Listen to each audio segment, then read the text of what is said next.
And we got you. Okay, No. I got it to work. Great. Sorry about that. All good. All good.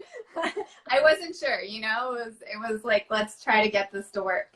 Yes. Technology, our favorite friend. Technology. Yes, exactly. Here we are. Right? Let's, yeah. Okay, awesome. Well, Okay, so we're going to start off by just telling you a little bit about us. My name is Dee Dee, and I'm a certified holistic life and health coach. And my health journey began in my, probably mid 40s. I was late to the party. I had started getting ill, and I was a functional alcoholic. And in the process of getting diagnosed, not one physician ever asked me what my diet was or what my lifestyle was. And it wasn't until I saw a functional wellness nurse practitioner that I was actually diagnosed with severe gluten intolerance. So I had to change my whole life, my whole eating style, everything had to change.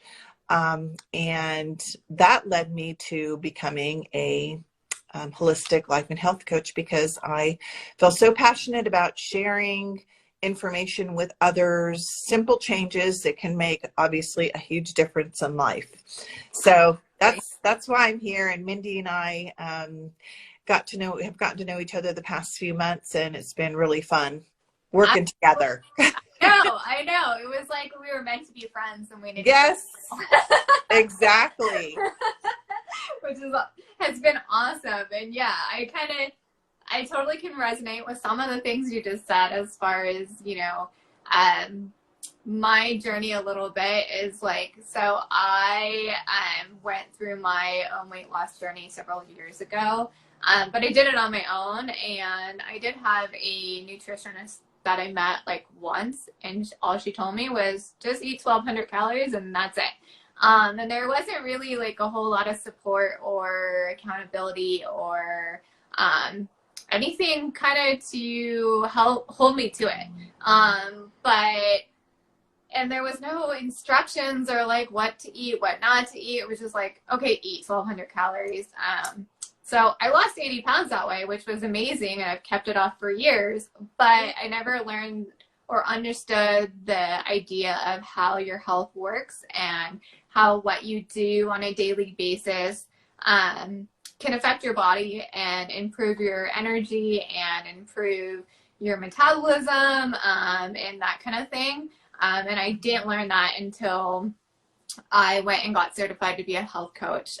So I always had a passion for exercise, food, energy, but I didn't know how that would ever come into a career. And well, then I met another coach, and she told me about it, and I was like, how amazing is that you can, help other people feel good.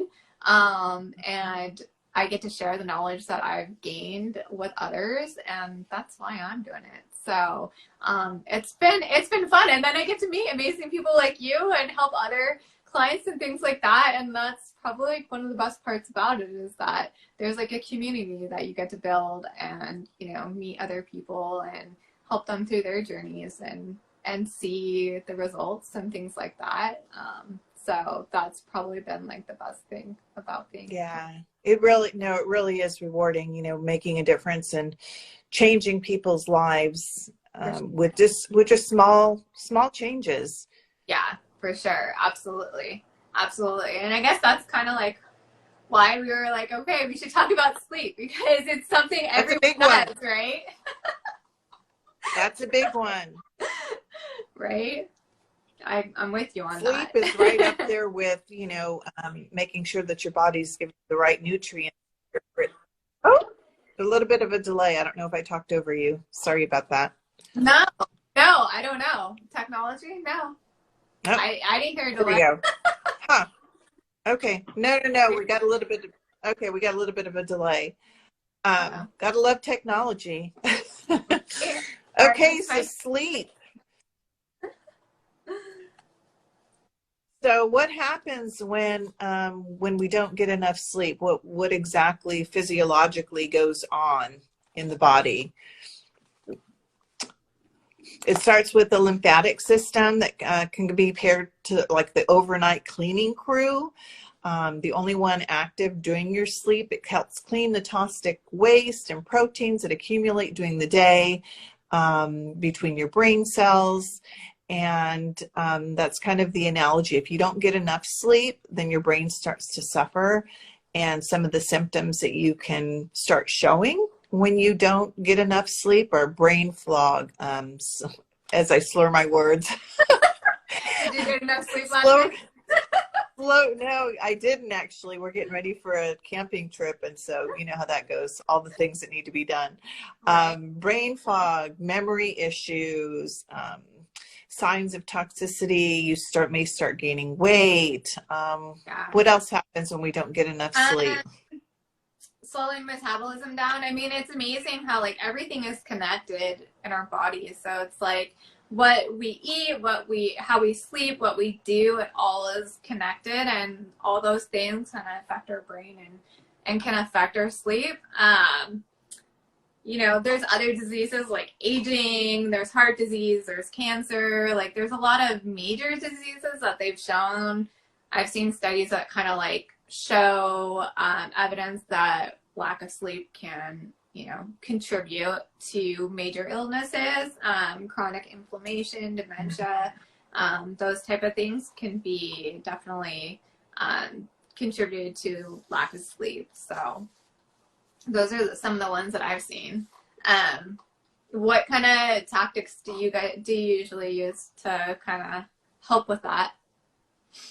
Well, you know, one of the, I know I'm very caffeine sensitive. As much as I love caffeine, I definitely have to reduce my caffeine intake. You know, if I'm going to stay up, you know, till like, 11 o'clock, I might have caffeine after a certain time, but usually I start cutting caffeine off about 1 o'clock, 2 o'clock, and then I can't have any after that. And that includes like, even if I want some dark chocolate, you know, or anything like that, I have to start reducing my caffeine. Another thing I do that I don't know is very common, or if anybody's ever tried it, but it's called EFT or tapping. And it basically, you go through a series of motions and it taps into, similar to acupuncture pressure points or acupressure points. And it just relieves, it has the same like effect as like acupuncture or other like medicinal Chinese, you know, ways of relaxing. So it taps into these pressure points and actually affects your nerves and the energy flow throughout your body. And you can either do it with guided ones, which I do, because if I'm not very good with like talking myself through things. Yeah. I tend to get distracted and start thinking about what's going on tomorrow, but that's a big one. And it takes a little bit to, you know, learn it, but there's a great app, EFT tapping, I think is the name of the app. So I use that and it helps just relax my body and get my mind off of it. Hot bath. I take hot baths. I'll use my essential oils. I was going to say, I know essential oils are really good for those hot baths or like Epsom salts and things like that out there. Yeah, like aromatherapy. Yeah. Aromatherapy. Exercise is a good one. However, you know, don't exercise like late at night because then everything's going to be going. So you definitely want to try to get the exercise in either the, you know, morning or the beginning of the day, if at all possible. You know, I know a lot of people work and maybe can't do it, but you know, just do it when you get home from work, that type of thing. Yeah, no, I for sure. I mean, exercise is probably like the biggest thing for me, because if I'll exercise in the morning, like to make sure that my day kind of goes smoothly. It helps like relieve any stress, anxiety, and then it like just continues. And so like if I get my exercise in, I always feel so much better, like that, you know, I have it in me, and it just seems to kind of boost my mood throughout the day. But then I'm also able to sleep like soundly at night for that reason. It's just, you know, the ways that exercise can kind of affect your body, not only your body, but also your mind, and your brain and things like that. And so, yeah, I know that exercise can help with that, your sleep rhythm and things like that. So yeah, exercise is huge for me. Yeah. And, I'm kind of a creature of habit, but there's something to be said about routine, trying to, get up at the same time every morning and going to bed at the same time every night. That really helps with, everybody has a circadian rhythm in their way their body flows and goes through, all the time throughout the day. So it's important to honor whatever your circadian rhythm is. I won't go into all that, but you can Google it, circadian rhythm. It's pretty interesting stuff. And it really is. The like science behind that kind of thing is amazing. I mean, they say like you should have 7 to 8 hours of sleep is really like the amount of time that you should get your rest. So having that, same routine day in, day after, I feel like it definitely can make a difference. Like when I was a kid, I was like, I just want to sleep in, but now there's no way. I can't sleep in. It's the same time every single day, but it's always like just making sleep our priority. I feel like, it's easy to like not think about sleep and how it affects us, but making it a priority, I think, is another huge thing to kind of help us sleep, is just saying that you're going to make yourself, give yourself and allow yourself that time to sleep instead of, trying to do a million things right before bed. It's just kind of like relax and try to get yourself in the mindset of, okay, I'm going to go to sleep now. And I've seen that like make a difference for sure. It's just like saying out loud and making it a priority in your mind that you're going to get the sleep needed so you can, feel good throughout the next day. Exactly. I know one thing I have to do, he says I do, but I know my husband snores. So I actually have to wear earplugs. And even then, sometimes it doesn't work, but at least it takes it down a couple of notches. Right? Yeah, no, absolutely. I've done that a few times, or taking melatonin to, get myself to relax and go to sleep. That at least melatonin doesn't make you drowsy. Like I know some people have taken Benadryl before, but that always makes me drowsy the next morning. So I've always taken, melatonin to try to calm those nerves if I have any anxiety, because anxiety is definitely something that can disrupt sleep, or even alcohol. Alcohol is another thing. Like it helps you go to sleep, but it doesn't help you stay asleep.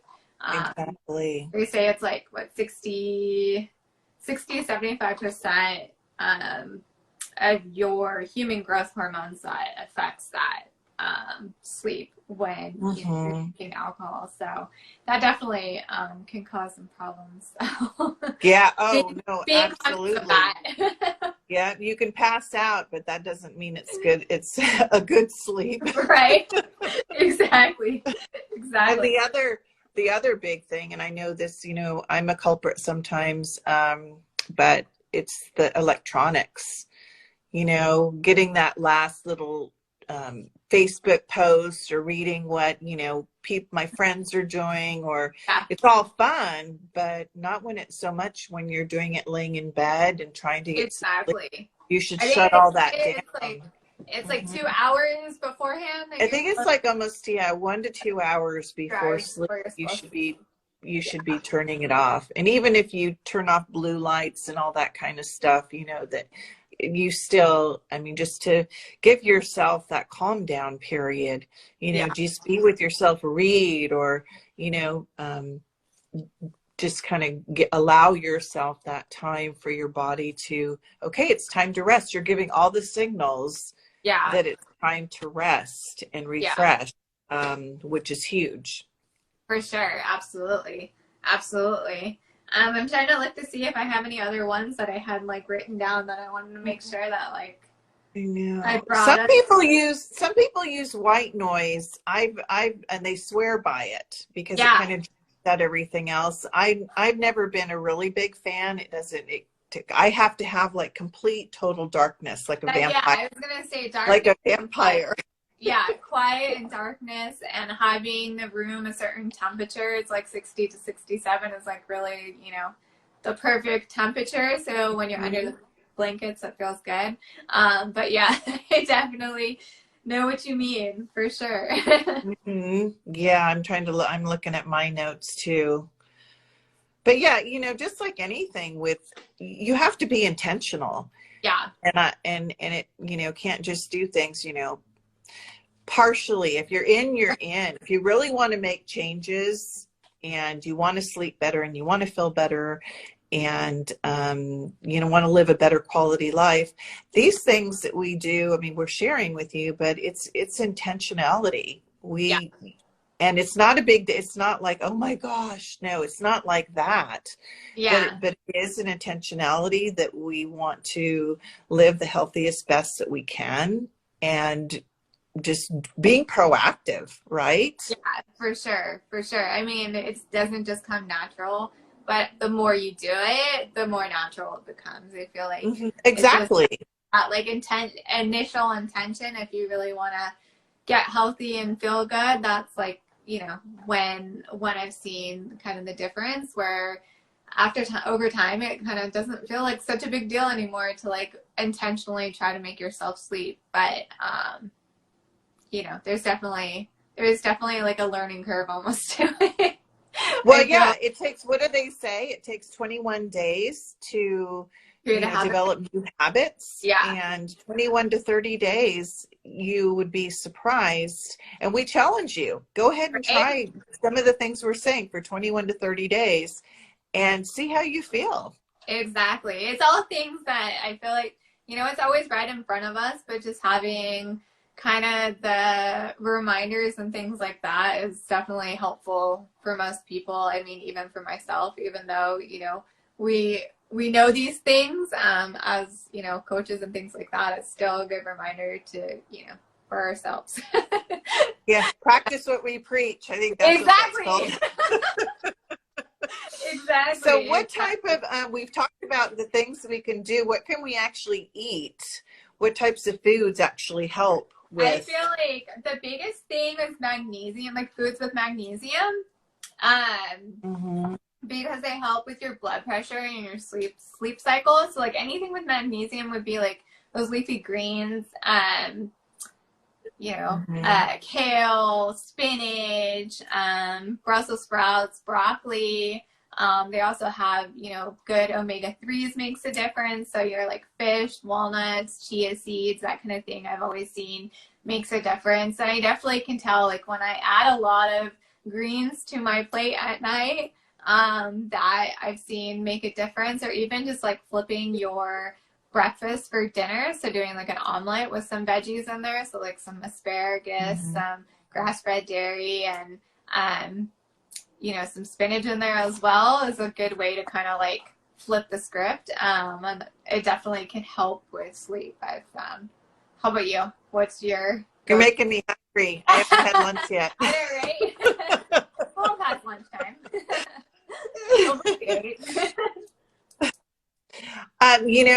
My husband and I, we like, it's a tea made by Yogi, and it's called Stress Relief, and it has some of the kava root in there, and it's really, it's like a little chill cup of tea. Interesting. So you drink it hot or cold, or it could be both? It probably could be both, but for bedtime, we're drinking it hot. Gotcha.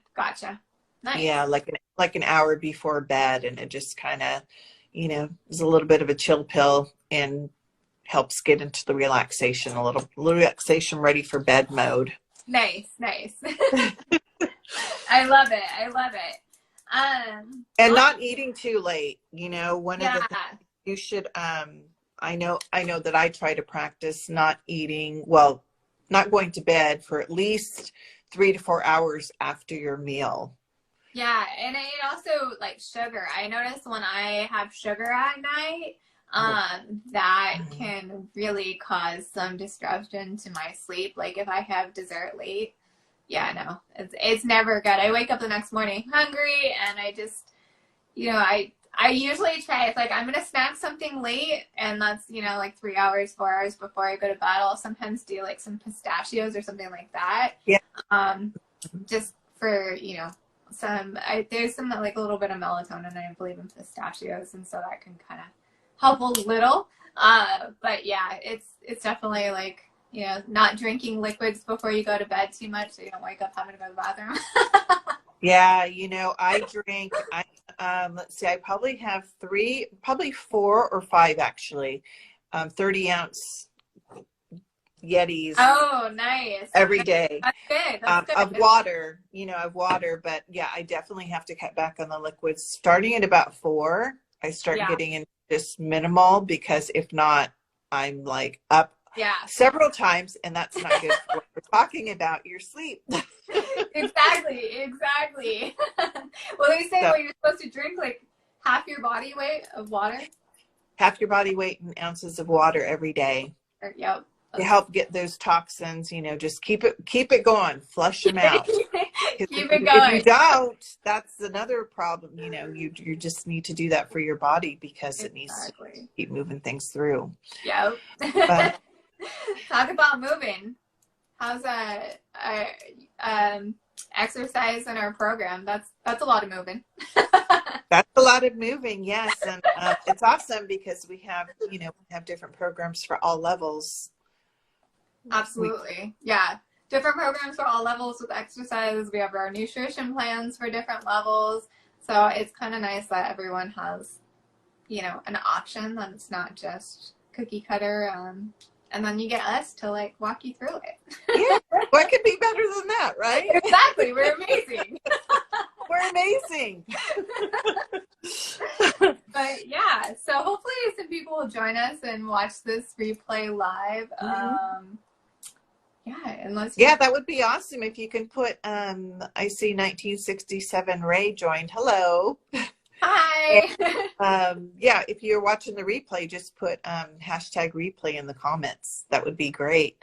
And I think we've come up with our next topic, right? Yeah. For a couple of weeks. Yeah, you said hydration, right? I think we're going to talk about hydration. Yeah. Perfect time, summer. We don't want any heat strokes. We want to hopefully prevent some heat strokes by giving you some great information. Yeah, absolutely. Absolutely. Well, this is fun. And yeah, we'll watch us replay, and yeah, we'll see you in a couple weeks, and look out for our message of timing and day again. Sounds good. All right. Thanks for joining. Thanks. Have a good day. You Bye. too. Bye.